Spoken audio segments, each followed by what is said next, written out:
Cotton சாரீஸ்லாம் கூட நல்லா இருக்கு. எல்லாம் உள்ளே நல்லா சர்வீஸ் பண்றாங்க. So happy to be here at the Velvet Stores and buy these sarees. Velvet Stores, Usman road, T Nagar, Chennai மற்றும் தூத்துக்குடி. இதெல்லாம் பார்த்து செக் பண்ணி கோர்ட்ல இருந்தெல்லாம் கேஸ் தள்ளுபடி பண்ணிட்டாங்க.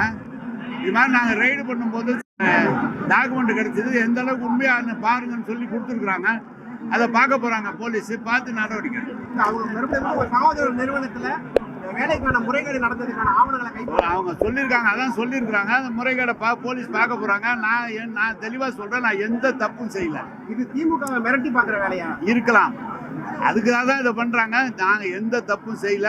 முறைப்படி விசாரணையில ஒத்துழைப்பு கொடுத்து நாங்கள் எந்த தவறும் செய்ததில்லை என்று நிரூபிப்பார். தமிழக அரசு வழக்கு பதிவு செய்யுமா? இல்ல, அவங்க விசாரிச்சு தானே பார்க்கணும். முதலமைச்சர் பார்க்கணும், விசாரிப்பாங்க. நம்முடைய இடி என்ஃபோர்ஸ்மெண்ட் டைரக்டரேட் அவர்கள் தமிழ்நாட்டினுடைய டிஜிபி அவர்களுக்கு அக்டோபர் 27ஆம் தேதி ஒரு கடிதம் எழுதியிருக்கிறாங்க. அந்த கடிதத்தினுடைய ஒரு பகுதி மக்கள் மன்றத்தில் இருக்கு. அந்த கடிதத்தோடு கிட்டத்தட்ட 232 பக்கம் அதற்கான ஆதாரங்களையும் அளிச்சிருக்கிறாங்க. 888 கோடி ரூபாய் ஊழல், 888 கோடி ரூபாய் ஊழல் நகராட்சி நிர்வாகம் மற்றும் நீர் வளங்கள் துறையில அமைச்சர் KN நேரு அவர்களுடைய துறையில நடந்திருப்பதாக இடி அவர்கள் ஆதாரப்பூர்வமாக தமிழ்நாட்டினுடைய டிஜிபி அவர்களுக்கு கடிதம் அளித்து அதுல ஒரு FIR பதிவு செய்ய சொல்லி கேட்டிருக்கிறாங்க. நமக்கு தெரியும், இந்த prevention of money laundering act PMLA section 66 இடிக்கு ஒரு தகவல் கிடைக்கிறது, வேறொரு கேஸ்ல சோதனை பண்றாங்க, அந்த கேஸ்ல இன்னொரு ஆதாரம் கிடைக்குதுன்னா செக்ஷன் 66 படி அந்த சம்பந்தப்பட்ட ஏஜென்சிக்கு அந்த ஆதாரத்தை கொடுக்க வேண்டியது இடியினுடைய கடமை. இந்த ட்ரூ வேல்யூ ஹோம் சம்பந்தப்பட்ட ஒரு CBI வழக்கு 2024 திரு KN நேரு அவர்களுக்கு சம்பந்தப்பட்ட அவருடைய தம்பி KN ரவிச்சந்திரன், KN மணிவண்ணன் அவர்களுடைய இல்லத்துல வேறு வேறு பகுதியில் நடத்தப்பட்ட ரைடில் கிடைக்கப்பட்ட ஆதாரங்கள், இவங்க junior engineer, assistant engineer, down planning officer, sanitary inspector உட்பட 2538 போஸ்டிங், அதுல 2 லட்சம் பேர் எழுதுறாங்க. அண்ணா யூனிவர்சிட்டி, அண்ணா பல்கலைக்கழகம் அந்த பரீட்சை நடத்துறாங்க. அதுல எப்படியெல்லாம் ஊழல் செய்திருக்கின்றார்கள், குறிப்பாக 150 கடைசி அந்த 2538 தேர்ந்தெடுக்கப்பட்டவங்கல்ல 150 பேர் நேரடியான ப்ரூஃப் இடி அளிக்கிறாங்க. வாட்ஸ்அப்ல எப்படி கம்யூனிகேட் பண்றாங்க, பணம் யாருகிட்ட கொடுத்தாங்க, அபிஷியலா அண்ணா பல்கலைக்கழகம் ரிசல்ட் டிக்ளேர் பண்றதுக்கு ஒரு வாரத்திற்கு முன்பு KN நேருனுடைய சகோதரர் அவரு கையில KN ரவிச்சந்திரன் அவருடைய கையில வாட்ஸ்அப்ல அந்த முழு லிஸ்ட் இருக்கு. பிரிலிமினரி பரீட்சையில பாஸ் ஆகாத ஒருத்தர் ஒரு புரோக்கர் இன்ஃப்ளூயன்ஸ் பண்ணி ஃபைனல் லிஸ்ட்ல பேரை சேர்த்துறார்.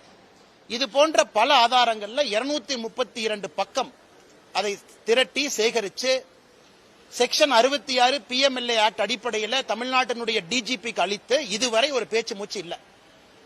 இதுல 2 லட்சம் பேர் எழுதியிருக்கிறாங்க. செலக்ட் ஆனவங்க 2538. அப்ப என்னங்க அர்த்தம்? கிட்டத்தட்ட 1,97,000 பேர் செலக்ட் ஆகல. இன்னைக்கு 1,97,000 குடும்பங்கள் பார்த்துக்கிட்டு இருக்காங்க. மீடியா நண்பர்களை, தமிழக அரச நியாயமான முறையில் தேர்ந்தெடுக்காம 25 லட்சத்திலிருந்து 35 லட்சம் ரூபாய் வரை பணம் வாங்கி வேறு வேறு இடத்துல புரோக்கர் மூலமாக அதை நிறைய அக்கவுண்ட் மூலமாக மணி லாண்டரிங் பண்ணிருக்கிறாங்க.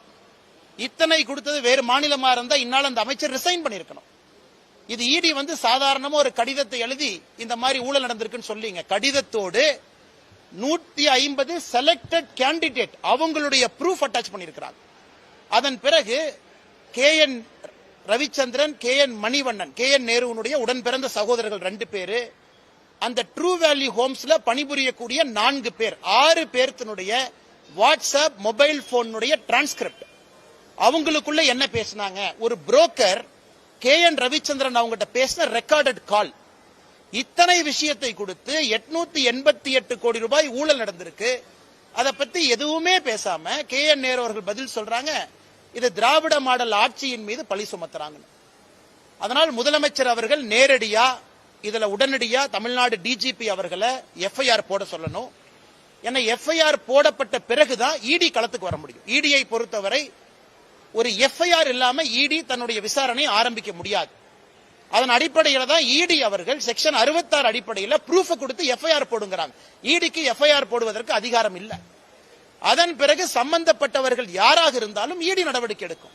ஏன்னா அதுல மணி லாண்டரிங் நடந்திருக்கு.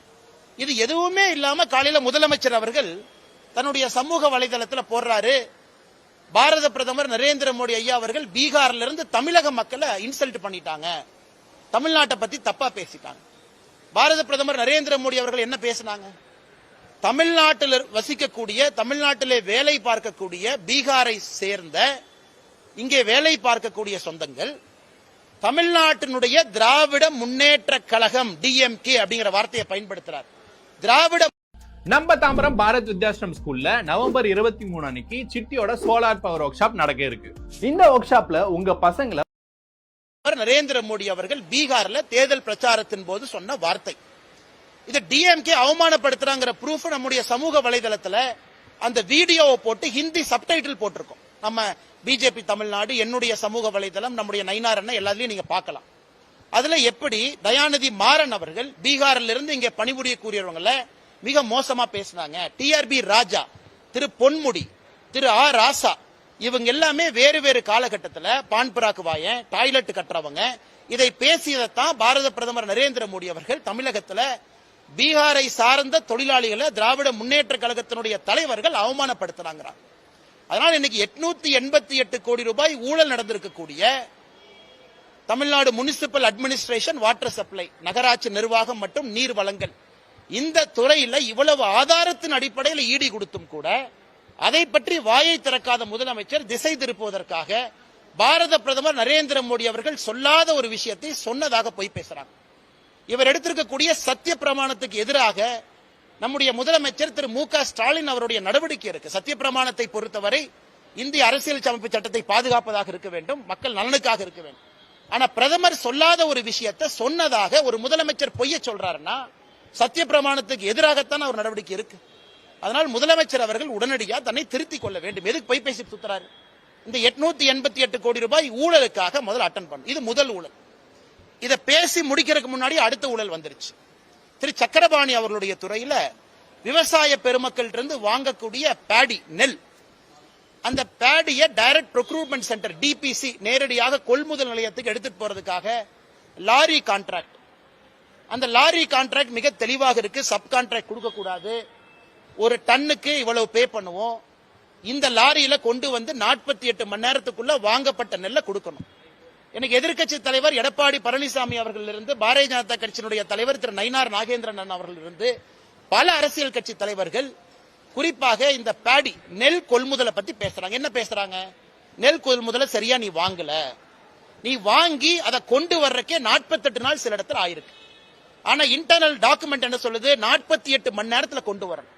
அதிலும் ஊழல் செய்து அதுல 160 கோடி ரூபாய், அதை இன்னைக்கு நம்முடைய சமூக வலைதளத்தில் நம்ம போட்டிருக்கோம். இது சம்பந்தமாக ஏற்கனவே அறப்போர் இயக்கமும் பேசியிருக்கிறாங்க.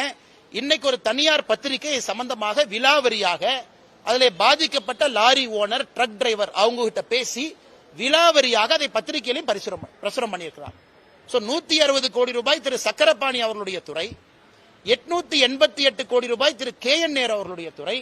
இதை பத்தி எதுவுமே வாய் திறக்காத முதலமைச்சர் அவர்கள் பாரத பிரதமர் நரேந்திர மோடி அவர்கள் சொல்லாத இல்லாத ஒரு விஷயத்தை சொல்றாங்க. மூன்றாவது ஒரு விஷயம் என்று சொன்னோம், நம்முடைய ஸ்பெஷல் இன்டென்சிவ் ரிவிஷன். நேற்று நம்முடைய தலைமை தேர்தல் அதிகாரி CEO அவர்கள் எல்லா அரசியல் கட்சியும் கூப்பிட்டிருக்கிறாங்க. அனைத்து இந்திய அண்ணா திராவிட முன்னேற்ற கழகம், பாரதிய ஜனதா கட்சி, நிறைய கட்சிகள் இதுக்கு ஆதரவு கொடுக்கிறாங்க. அதாவது சிறப்பு திருத்தம் வாக்காளர் பட்டியல், இதுக்கெல்லாம் ஆதரவு கொடுக்கிறாங்க. திராவிட முன்னேற்ற கழகம் எதிர்க்கிறாங்க. இன்னைக்கு ஒரு விஷயத்தை தமிழக மக்கள் நாம் உணர்ந்து கொள்ள வேண்டும். இந்தியாவை பொறுத்தவரை 1952 2004 வரை 8 முறைக்கு மேல வாக்காளர் திருத்த பட்டியலை நம்முடைய மத்திய தேர்தல் ஆணையம் நடத்தி காட்டியிருக்கின்றார்கள். 8 முறை இந்திய அளவில். தமிழ்நாட்டில் கடைசியா எப்ப நடத்தப்பட்டது? 2002 197 தொகுதிக்கும் 2005 37 தொகுதிக்கும் நம்ம நடத்தியிருக்கோம். தமிழ்நாட்டிலையும் 20 ஆண்டுகளுக்கு முன்னாடி நடத்தியிருக்கோம். தலைமை தேர்தல் அதிகாரி, எலெக்ஷன் ஆணையத்தினுடைய கடமை இந்த வாக்காளர் பட்டியல் திருத்தத்தை அப்பப்போது நடத்து, யாரு ஓட்டு போடுறாங்க, அந்த இன்டெகிரிட்டி ஆஃப் எலெக்ஷன் ரோல் சரியா இருக்கணும்.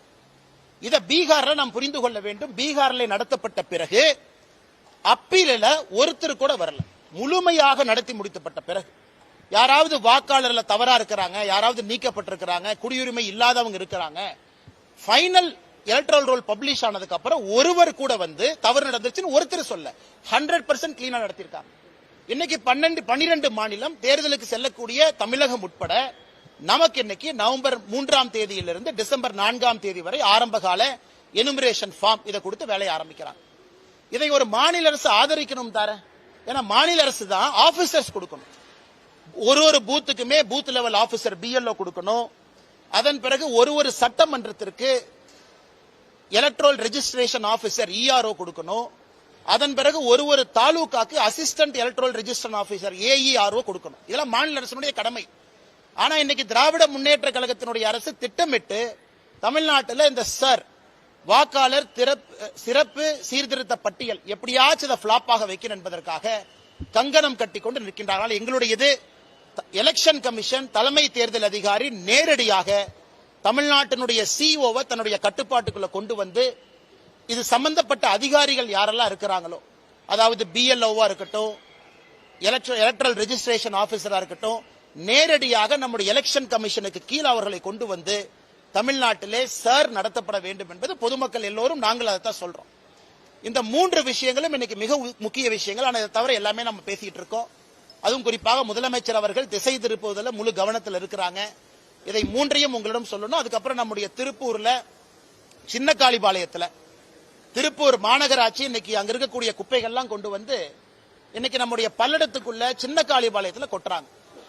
திருப்பூர் மக்கள் நல்லா இருக்கணும். இது தேவையெல்லாம் பாத்தீங்கன்னா திருப்பூர், பல்லடம், கோயம்புத்தூருக்கு சண்டை உண்டாக்குறாங்க. இதே மாதிரி வெள்ளலூர் ஒரு காலத்துல அவ்வளவு பறவைகள் வந்திருக்கக்கூடிய சரணாலயமா இருந்த வெள்ளலூர்ல ஆயிரக்கணக்கான டன் குப்பைகளை கொட்டி வெள்ளலூர் பகுதி மக்கள் ஆயிரக்கணக்கானவர்கள் மனித சங்கிலி போராட்டம் நடத்தி இன்னைக்கு அந்த பக்கமே போக முடியாத அளவுக்கு பண்ணிருக்காங்க. இன்னைக்கு அதே வேலையை சின்ன காளிபாளையத்தில் பண்றாங்க. இடுவாய் ஊராட்சியில இதற்கு முன்பு கிராம சபை கூட்டத்தில் குப்பையை கொண்டு வராதீங்கன்னு சொன்ன பிறகு கூட இன்னைக்கு 2500க்கும் மேற்பட்ட மக்கள் அங்கு உட்கார்ந்து ஆர்ப்பாட்டம் போராட்டம் செய்து கொண்டிருக்கின்றார்கள். அதனால உடனடியாக திருப்பூர் மாநகராட்சி இதை கைவிட வேண்டும் என்று கேட்கின்றோம். இதை தாண்டி நீங்க குப்பையை கொண்டு வந்தா முதல் லாரியை தடுப்பதற்கு பாரதிய ஜனதா கட்சி எங்களுடைய மாவட்ட தலைவர் ஸ்ரீனிவாசன் அவர்கள், அங்க இருக்கக்கூடிய தலைவர்கள் அண்ணன் AP முருகானந்தம் அவர்கள், நாங்கள் எல்லோருமே முதல் லாரியை தடுக்கிறதுக்கு அங்க போகத்தான் போறோம். அதனால திருப்பூருக்குள்ள பணம் கொடுத்து எப்படியாச்சும் அந்த குப்பை இன்சினரேட் பண்ண பாருங்க. திருப்பூர் மக்களும் நிம்மதியா இருக்கணும். அவ்வளவு வருமானம் வரி கட்டக்கூடிய ஒரு மாவட்டம், ஒரு பகுதி. அந்த குப்பையை கொண்டு வந்து இன்னொரு பகுதியில் கொட்டி தேவையில்லாத பிரச்சனை உருவாக்காதீங்க. அதே இடத்துல மத்திய அரசினுடைய மூங்கில் பூங்கா இருக்கு. வனமரபியல் வனப்பெருக்கு மத்திய அரசினுடைய நிறுவனம் மூங்கில் பூங்காவை சின்ன காளிபாளையத்தில் உருவாக்கி இருக்கிறாங்க. அங்க ஆக்சிஜன் கொடுக்கணுங்கிறதுக்காக இந்த குப்பையை அந்த மூங்கில் பூங்காக்கு ஆப்போசிட்லயே வந்து கொட்டுறாங்க. அதனால் இதையும் கடுமையாக கண்டிக்கின்றோம். இதையும் உடனடியாக மாநில அரசு தலையிட்டு கவனம் கொடுத்து அந்த குப்பையை கொண்டு வந்து சின்ன காளிபாளையத்தில் கொட்டுகின்ற நடவடிக்கையை தடுத்து நிறுத்த வேண்டும். நண்பர்கள், உங்களுக்கு கேள்வி இருக்கும், கேளுங்க, பதில் சொல்றேன். கேளுங்கண்ணா. சாரி அண்ணா.